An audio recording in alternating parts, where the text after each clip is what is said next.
할렐루야. 거룩하십시오. 성결하십시오. 거룩함의 보상은 너무나도 놀라운 것입니다. 오늘의 말씀은 이사야 28장 1절에서 13절 마음도 행동도 거룩하고 깨끗해야 합니다. 입니다.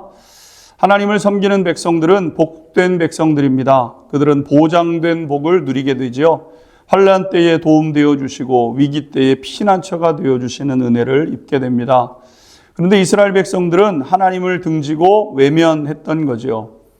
자기 마음대로 행하고 어려울 때만 하나님을 찾는 그런 모습이 이스라엘 백성들이었습니다. 하나님은 그런 이스라엘 백성들을 이렇게 표현하십니다. 1절 보십시오.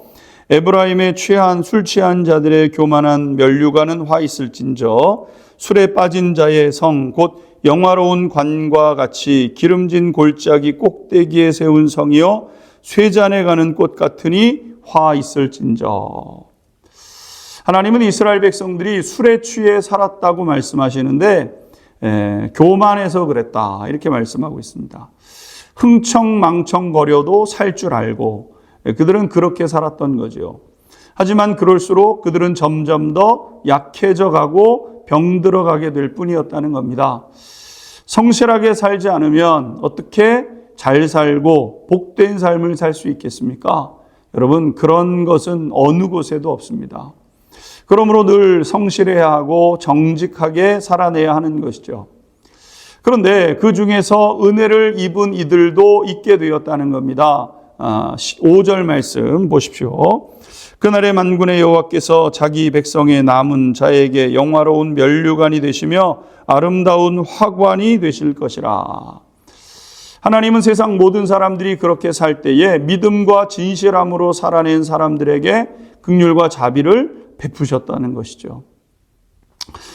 그런데 그럼에도 불구하고 안타까운 일들이 여전히 반복된다는 겁니다. 7절 상반절을 한번 보십시오. 그리하여도 이들은 포도주로 말미암아 역걸음치며 독주로 말미암아 비틀거리며. 여러분 1절에서 우리는 교만하여 술 취함으로 인해서 징계와 괴로움을 받다가 겨우겨우 그 긍휼과 자비로 그것을 벗어낸 이 사람들의 모습을 우리가 살펴보았습니다.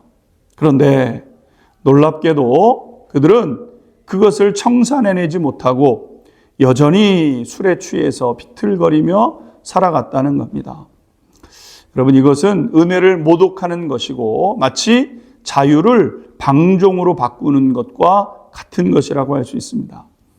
은혜를 받은 사람이 진정 돌이키지 않으면 은혜는 헛되게 되는 겁니다. 하나님을 알지 못하는 사람이 어떤 고통으로 인해서 하나님 앞에 나와 간절히 기도하면서 하나님의 은혜를 경험해서 문제를 넘어섭니다. 경제적 위기를 넘어서고 질병을 이겨내고 고통당하는 자녀가 고통을 벗어내고 부부간의 불화의 문제가 해결되는 거죠. 그럼 여러분 이때부터는 어떻게 합니까? 전적으로 하나님만을 신뢰하며 과거의 삶을 청산해내야 된다는 거죠. 그런데 어느 정도 회복되니까 언제 그랬냐는 듯이 이전의 습관대로 행하게 된다는 겁니다.